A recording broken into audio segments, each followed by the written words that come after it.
Hello बच्चों, अब देखेंगे हम क्वेश्चन नंबर 9। क्वेश्चन नंबर 9 थोड़ा सा डिफ़िकल्ट है, लेकिन आप जैसे जैसे इसके अंदर इक्वेशन पुट करते जाएंगे तो आपको वैल्यूज़ पता चलती जाएंगी सबकी।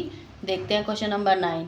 इन triangle A B C right angle at B if tan a is equal to 1 में √3 find the value of sin a cos c plus cos a sin c। और सेकेंड में cos a cos c sin a sin c।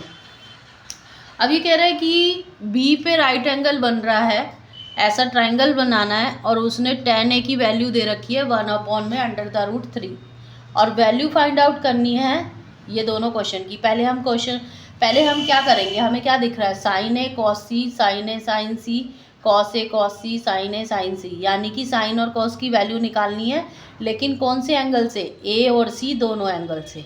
तो पहले हम क्या करेंगे, पहले हम एक ट्रायंगल बनाएंगे जो जैसे जैसे उसने कंडीशन दी है उसके अकॉर्डिंग।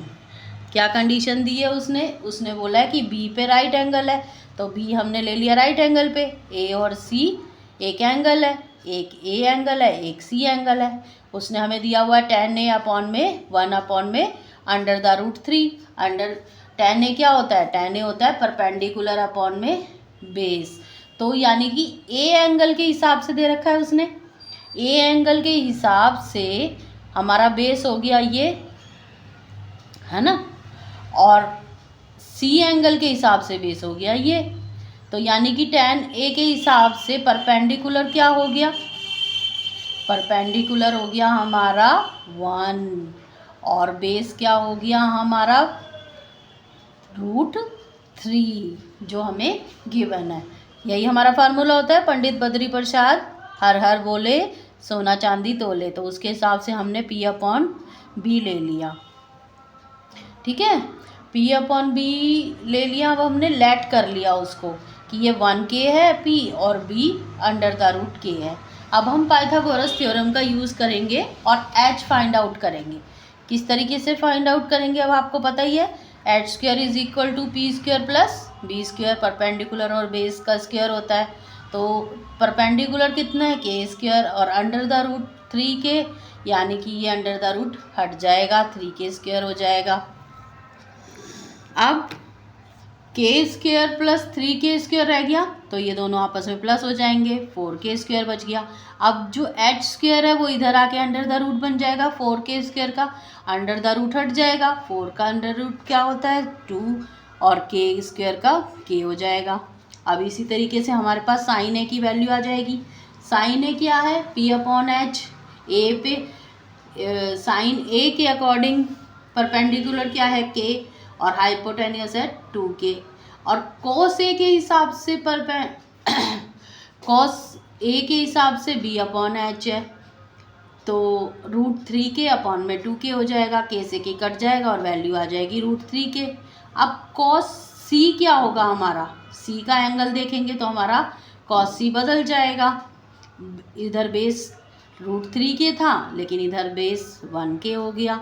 ये आपको समझ आ रहा है ना बच्चों। देखो, जब हमने ये वाला एंगल लिया तो ये बेस हो गया हमारा, और ये वाला एंगल लिया तो ये बेस हो गया। ये बेस लेने से ये परपेंडिकुलर हो जाता है, ये बेस लेने से ये परपेंडिकुलर हो जाता है। इसी तरीके से हमने सारी वैल्यूज़ निकाली, sin a की, cos c की, cos a की, cos sin c की। देखा, हमने सारे फार्मूलाज लगाए और उनकी वैल्यू निकाली। अब हम देखेंगे कंडीशन 1 क्या कह रहा है। 1 में कह रहा है वो sin a cos c plus cos a sin c। अब हम इसके अंदर वैल्यूज़ लगाएंगे। sin a की वैल्यू क्या है 1/2, cos c की वैल्यू क्या है 1/2। अब इसके अंदर एंगल का ध्यान रखना है आपको, sin a और cos c, sin a भी 1/2 है और cos c भी 1/2 है।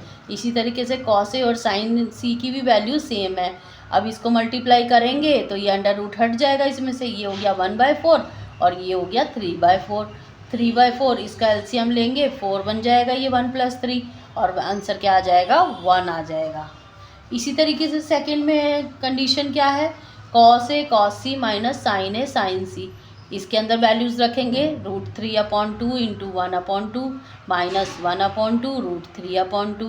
वैल्यूज़ रखी, क्या है हमारा आंसर √3/4 माइनस √3/4 माइनस माइनस है, दोनों इक्वेशन सेम है, तो हमारा आंसर क्या आ जाएगा 0।